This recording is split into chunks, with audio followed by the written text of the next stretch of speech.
of the economy we have inherited. And I told the people of Kenya that we found empty coffers. I told the people of Kenya we have found a 9.6 trillion public debt. I told the people of Kenya we have found pending bills of 900 billion. I told the people of Kenya we have found a demoralized public service. I told the people of Kenya we were almost facing an economic shutdown. Today everybody is talking about it. That time people shouted at me, oh, this guy is very cheeky. Why is he talking before foreigners about our challenges? But I needed to tell Kenyans from day one. Had I not told Kenyans today, they would be blaming us. I told Kenyans the kind of economy we inherited. Many people are uncomfortable us talking about it. But the truth must be said. That is the space we are in. And I welcome wholeheartedly that you have volunteered to help us with ideas of what we can do to manage our public debt. And what we agreed under the leadership of President William RUTO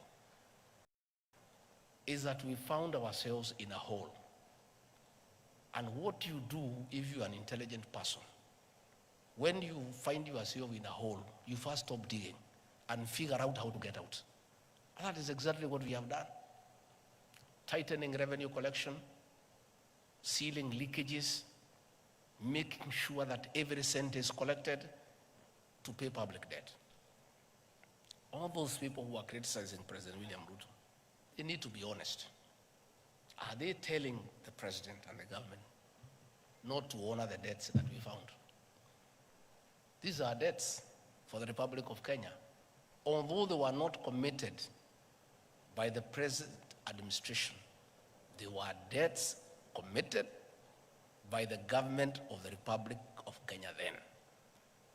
You as accountants, as business people, you know, in simple bookkeeping, there are assets and liabilities. We inherited the assets. State House, my office, vehicles. Fair enough. What about the liabilities? We inherited them too. Huge public debt, 9.6 trillion, 900 billion pending bills. Eurobond, 2 billion. Accruing interest between 12 to almost 16%. Those debts must be paid, and they'll be paid by the people of Kenya, not by William RUTO or Gachagua. It is the people of Kenya. Us being part of Kenya will pay through paying taxes.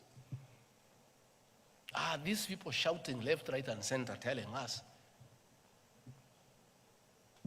to default so that we can be blacklisted as a banana republic.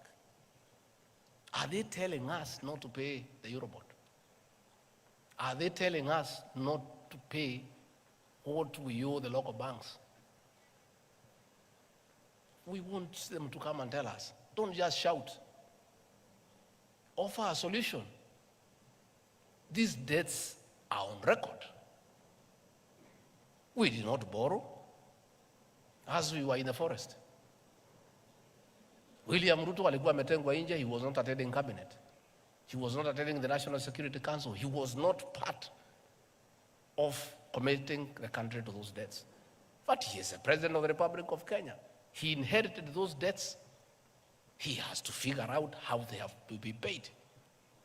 And we are inviting you, good people, to help us with ideas of what we do, how we can go about it, how do we avoid them in future.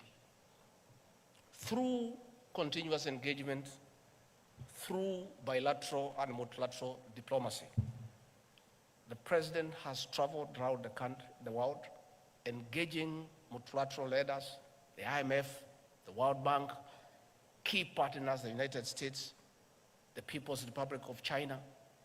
Currently, he has just left Germany for France to see how we partner with the world to get us out of the mess we are in. And it has started to pay. Yesterday, the World Bank made a huge pronouncement of $12 billion in the next 3 years, concessional loan on very low interest, as opposed to trying to borrow money here from local banks. The IMF, 4 days ago, made a similar announcement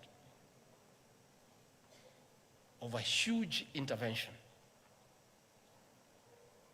We have public roads that have all stalled. We need to get the contractors back on site. We have to get this money somehow. We did not create this situation. We found it. And they are uncomfortable when we say that's the situation we found. What do they want us to say? You people know, you manage companies. You know, you look at the state of the books when you take over a company. You take a company that is in the red, you know what to do with it. You take a going concern, you know what to do with it. But us, we didn't have a choice. Kenya is ours. We took it the way it was because this is our country. If we had a choice, we would have looked for another company, not Kenya. Because of the huge debt portfolio through irresponsible borrowing. When we tell the story, because we are going to tell the story, people will be shocked. How $2 billion was taken from the central bank and put in a private bank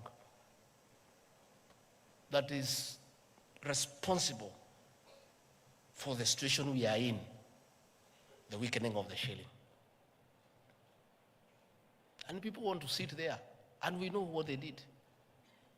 And we had said, let bygones be bygones.